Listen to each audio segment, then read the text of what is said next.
Laurie. Allez, les amis. Non, vas-y. Ça fait 30 ans que j'ai pas fait ça, frère. On n'a fait que recréer ce qu'on a ressenti et ce qu'on a vécu avec H. Pardon, mais c'était la seule expérience que j'avais, c'était la seule à laquelle je pouvais m'accrocher. Quand on entrait, il y avait une entrée spectaculaire, quoi. Tu vois, on faisait un sort à tous les comédiens, on les présentait au public, ils applaudissaient. C'était un spectacle qui commençait. J'aimerais qu'on fasse du bruit pour Laurie. Et nous, vraiment, on l'a écrit de cette manière-là. C'est presque une pièce de théâtre filmée. On a tenu à remettre les comédiens dans le même écrin, dans la même ambiance, qu'ils ressentent qu'il faut donner un spectacle. On n'est pas en dilettante malgré tout, il faut être concentré, précis, il y a des gens en face, il faut donner le meilleur de soi. Et cette présentation, ça met tout de suite, immédiatement, les comédiens dans le bain. Je trouve. En tout cas, moi, c'était mon cas. Les gens ne pensent pas qu'il y a vraiment du public, que c'est vraiment un truc qui prend sa source sur l'énergie que donne le public. Et c'est ça qui est fou dans ce projet. Moi, je suis là parce qu'il y avait le jeu avec le public. C'est ce qui m'a le plus excitée, quoi.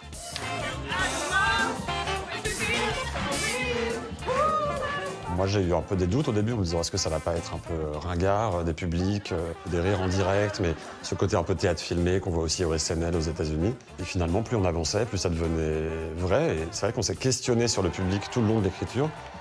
Mais Jamel a tenu bon, comme un bon commandant de bord. C'est un élément indispensable, au même titre que les comédiens, le décor, la caméra. Le public est un élément essentiel à notre série. Est-ce que notre public est prêt? Est-ce qu'on peut commencer? C'est parti. Et on vous a expliqué le principe de l'action? C'est vous qui le donnez, vous êtes partie prenante, vous savez? C'est Jamel qui fait un décompte au micro. 3, 2, 1, et c'est le public qui crie action. 3, 2, 1... Action! Tu le sens que les gens ont envie, parce que le action, c'est un action pour les comédiens où tu te dis « Wow !» 3, 2, 1, action! Il va falloir y aller, là, parce que le action, il est, le action, il est souvent puissant, quoi. Alors, je vais essayer pour voir. 3, 2, 1... Action! Mon Dieu! Là, t'as un truc qui arrive vers toi. T'as tout le public qui te gueule action, t'es obligé. Waouh! Ouais, ok, d'accord, on y va. Qui veut dire couper? Il y a toujours une relou dans le groupe. T'as vu, tout le temps, il y en a une qui dit « Moi, je peux pas dire... » Jean-Luc Reichmann, oui. y aller? Avec l'énergie du public, les comédiens, ils sont poussés. Il y a quelque chose de très marrant à voir, c'est qu'ils ont une énergie incroyable. Ils jouent une scène de 3 minutes 30 sans s'arrêter, ils ont l'énergie, ils se trompent pas. Ça fait que la machine est immédiatement allumée et à son max. Bouge ne pars pas, Niki! Je suis là! J'ai du temps de bouche à bouche, Jouer devant du public, c'est avoir l'adrénaline du direct. Et ça, c'est super intéressant. Parce qu'il faut sauter dans le vide à chaque fois. Donc on peut pas s'asseoir, on peut pas s'installer. C'est moi, le commandant de bord, je vais pas ouvrir mon sac. Et hop, hop, hop, on va se calmer, d'accord? T'as quand même envie de faire rire ces gens dès la première prise, en fait. Il n'y a rien de plus galvanisant. Qu'est-ce que c'est? Qu'est-ce que c'est? Ils ont envie de plaire au public, donc ils en rajoutent. Et il y a quelque chose de très enfantin. On a l'impression qu'ils font un spectacle devant leurs parents. 3, 2, 1, action! On va jouer avec l'électrique derrière. Ah bien non, je te laisse 25 minutes, si tu veux.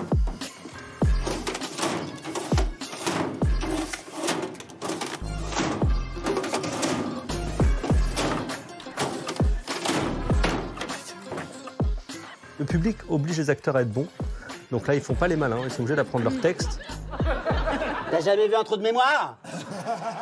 Parce que quand on est au cinéma et on oublie une réplique, on gêne les techniciens autour qui ont l'habitude.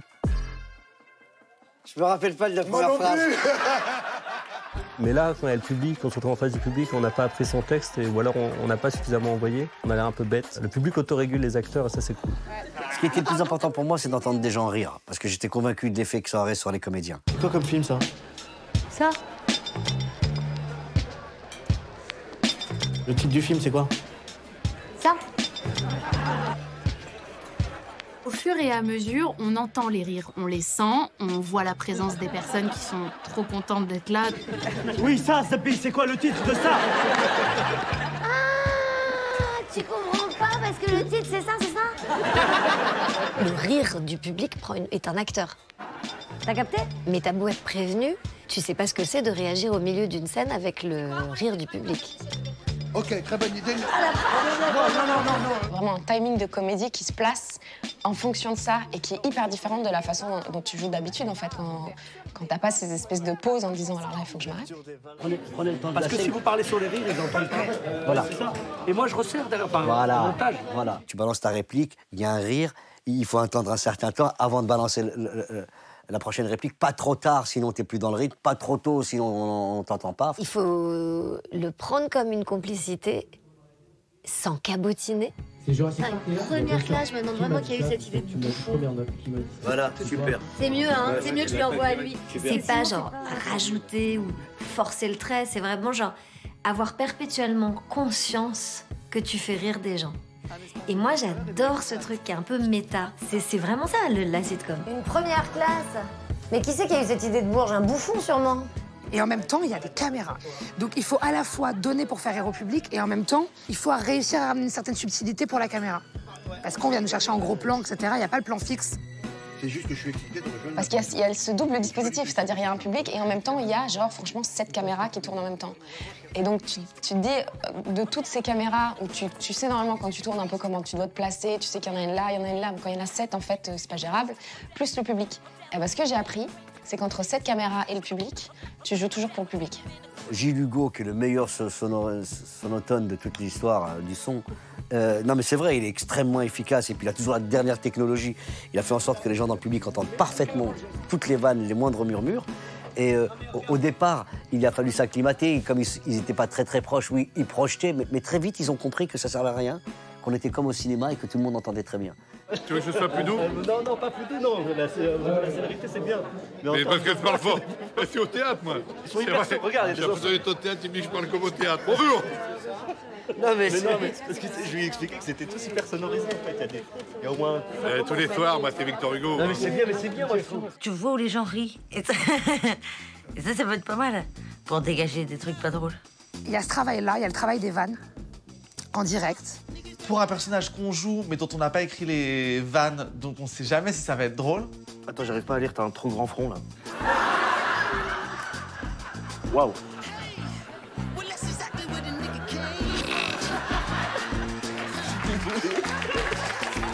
Là, tu dis une vanne, si elle passe pas, tu le ressens tout de suite. Y a pas de...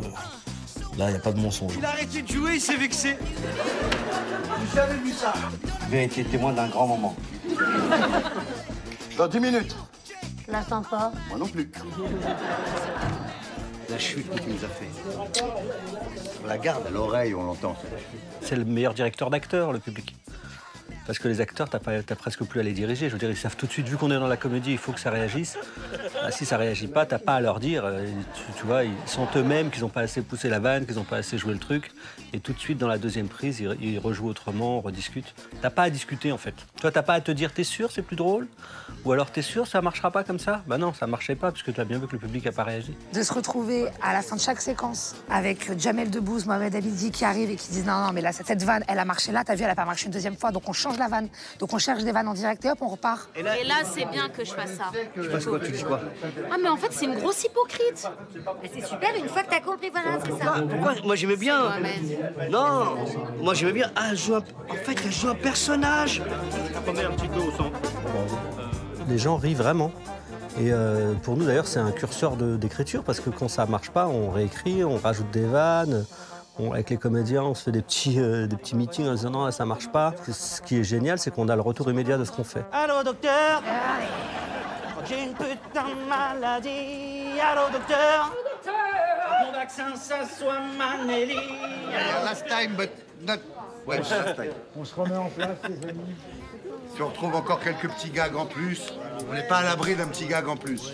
Et là, le challenge, c'est de réussir à les refaire rire à ce moment-là. Allez, on en refait une dizaine et on arrête, hein? On s'est pas posé la question de combien de prises. On fait 3, 4 prises, 5 prises maximum, parce qu'on n'a pas trop le temps. C'est un rythme de série, donc on va très vite. L'idée, c'est de faire une prise un peu dans les clous. Il y a la première prise, bon, qu'on fait, on est dans le texte. Fly 447, prêt pour le roulage. Et ensuite, on enchaînera avec le fumage. On la rejoue 3, 4 fois. On peut se demander en effet, mais la 4e fois, les gens, ils ont déjà vu le truc. En vrai, ils se marrent toujours la 4e fois. Wing 447, prêt pour le roulage. Et ensuite, on enchaînera avec le fumage. Ils sont très très gentils. Ils sont très très gentils parce qu'ils rient à chaque fois. Ah, je vais chercher ça où, moi? Je suis en forme, je la note, celle-là. On essaie de performer un peu plus, même les vannes, de manière générale, il y a un truc d'essayer d'aller un peu plus loin, de trouver un truc un peu plus juste. Mais parce que de prise en prise, on rajoute des blagues pour surprendre le public encore. Il y a toutes les blagues que j'ai, roulage et fumage, parce qu'on peut pas fumer un avion. Oh, alors, la grosse bouche. Ouais, j'ai décidé de créer... C'est hyper dur. La grosse bouche, c'est hyper dur. Attends. Le public attend une vanne ou attend une réaction, et le comédien la fait un peu durer, tu vois, pour garder un petit suspense, et bim, l'envoie ou l'envoie un peu différemment. Il faut le fumer de devant, en plus, encore plus. Tu peux pas fumer de l'arrière, il y a des ailerons, alors que l'avant... Au fur et à mesure des prises, les gens sont effectivement dans l'attente et ils attendent qu'on sorte une punchline de fou qu'on n'a pas entendue. C'est du challenge. Moi, dès qu'ils disent couper, je réfléchis à qu'est-ce que je peux dire après, une blague en plus, un mot en plus. Puis tu sens que tu as une certaine connexion avec le public parce qu'il suffit que tu rajoutes une virgule ou un petit mot qui s'y attendait pas. Tu rajoutes un petit mot comme ça qui n'était pas dans la première ou dans la deuxième. Et là, tu sens direct, boum, une magie qui se passe, ça rigole. Et tu vois, la vanne, elle est passée. Et ça te donne envie encore de donner encore plus.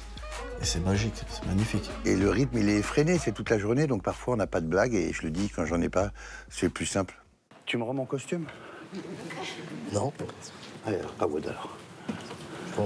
Non. On va trouver une fin. Elle est éclatée, cette fin. Elle est éclatée, cette fin.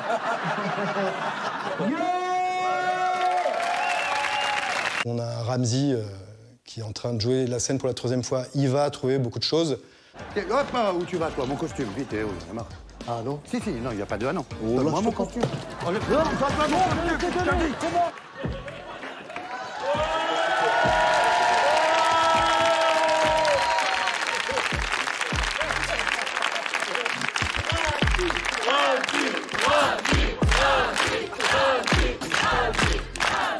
C'est clair qu'il y avait une espèce de concurrence, parfois de concurrence de la vanne.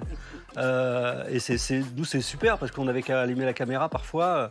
Et parfois, c'était même trop, parce qu'après, on se retrouvait avec des épisodes de 40 minutes. Et il a fallu faire des choix au montage, mais vaut mieux avoir trop de matière, surtout quand on fait de la comédie. On le sait, vaut mieux avoir trop de matière et rythmer cette matière que pas en avoir assez, quoi. On se fait une marocaine? Ça veut dire quoi faire une marocaine? C'est ta promesse, hein? Ça veut dire qu'on va faire n'importe quoi. Voilà, ta marocaine, là. Là, Ben, c'est ça, hein. Une prise à la marocaine, c'est, je crois, c'est une prise freestyle. T'es chaud pour une freestyle? Der freestyle. Allez, der freestyle. C'est Jamel qui disait ça souvent à la 4e ou 5e prise. Bon, allez là, vous faites ce que vous sentez. Fais une dernière marocaine, une dernière marocaine. Une dernière, on l'enchaîne tout de suite alors. C'est une prise libre, monsieur. Désinvolte. Une italienne, c'est une répétition Et une allemande. rapide, voilà, exactement. Une répétition rapide. Et une allemande. Une allemande, c'est quoi? C'est le mouvement avec les déplacements. Ah, une allemande, c'est avec les déplacements. Ça, je savais pas. C'est avec les déplacements. La marocaine, c'est quoi? À la marocaine, c'est avec la harira. On recherche les textes, mais avec la harira. C'est la prise où ça y est, on a travaillé, on a cherché des blagues, on a trouvé ou pas. On n'a plus le temps, allez, on en fait une dernière à la marocaine. Plus de règles, freestyle, sans filet. Main derrière les bras. Oui. Main derrière. Non, de l'autre côté. De l'autre côté, main derrière les bras. La tête à genoux. La tête à genoux. Non, la tête à genoux. La tête à genoux. La tête à genoux. Mais je fais sur la tête. On n'a même pas besoin d'enfants. Et c'est parti, le combat commence entre l'Algérien et le Marocain. Et c'est parti, ça repart. Il lui fait la tête à l'envers. On va chercher. Arrête. Et c'est vrai que le public est en attente de ça. Parce qu'on sait pas où ça va. Et bon, moi, c'est pas ma spécialité, le théâtre d'impro, mais ça nous challenge aussi à proposer. Et en fait, on se rend compte que parfois, dans les dernières prises dites freestyle, c'est là où on a le plus de fun, quoi, et de rire incroyable. C'est incroyable. C'est l'esprit que j'aime, l'esprit que j'adore. C'est total impro. Et Manu est très fort en impro. Salut. Salut, bon vol. Ciao. Bah, c'est pas grave. Ciao. Ouais, allô, Fema. Il y a peut-être une copilote de chez toi qui est en train de faire son dernier vol. Avant de rejoindre, laisse-moi terminer, avant de rejoindre une vraie compagnie. A.K.A. une vraie. C'est la prise que je préfère, moi, c'est celle où on a désacralisé tout le reste. Manu, on reprend tout depuis le début, là, sans vous croiser. Ok. Excuse-moi. Il est même possible qu'elle ait le droit de ramener quelqu'un de son équipage. T'as pas envie de le faire? Super envie de le faire. Le tournage, les gens, le truc, où on n'a plus peur d'être jugé. Il est possible qu'elle ait le droit de ramener quelqu'un de son équipage avec elle. Il est possible. C'est très compliqué. Ok. Où on s'autorise des choses. Et souvent, il se passe des trucs incroyables. Écoute, on peut tourner autour du Bluetooth pendant un certain moment, mais... Il y a vraiment 2 objectifs que j'ai dans la vie. Qu'est-ce que t'as mangé? C'est de la mayo, mais maison. Quand on est libre et désordonné, à un moment, il y a parfois de la magie qui opère et c'est des choses auxquelles on s'attendait pas, qu'on garde évidemment et qui font le sel d'une scène parfois, tu vois. Ouais, je déconne. C'est vraiment dommage que tu sois pas une meuf. Hey, je t'ai bien capté, hein. Il veut me baiser, en fait, c'est ça, là. Là, le public fait bouger le texte. Le public fait bouger le texte et donc il fait bouger la série. Et ça, c'est super parce que en travaillant, tu te rends compte que ta série prend une identité qui n'était pas forcément celle que tu avais imaginée, tu vois, sur le papier. Et que du coup, tu es en train de découvrir ce que va être la série en même temps que le public, quoi.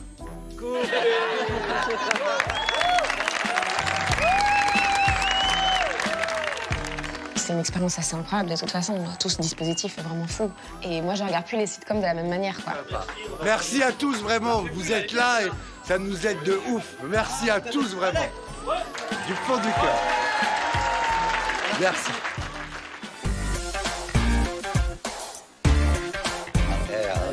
J'aime pas être filmé. Oh, t'as vrai. Il vient de se cogner, il a perdu connaissance. Il a perdu connaissance. Mais j'aime pas Eric, c'est pas vrai. Et voilà, il s'est réveillé. J'espère que personne a filmé ça. Non, que ça, faut que ça reste entre nous, sinon... Ah, bonjour.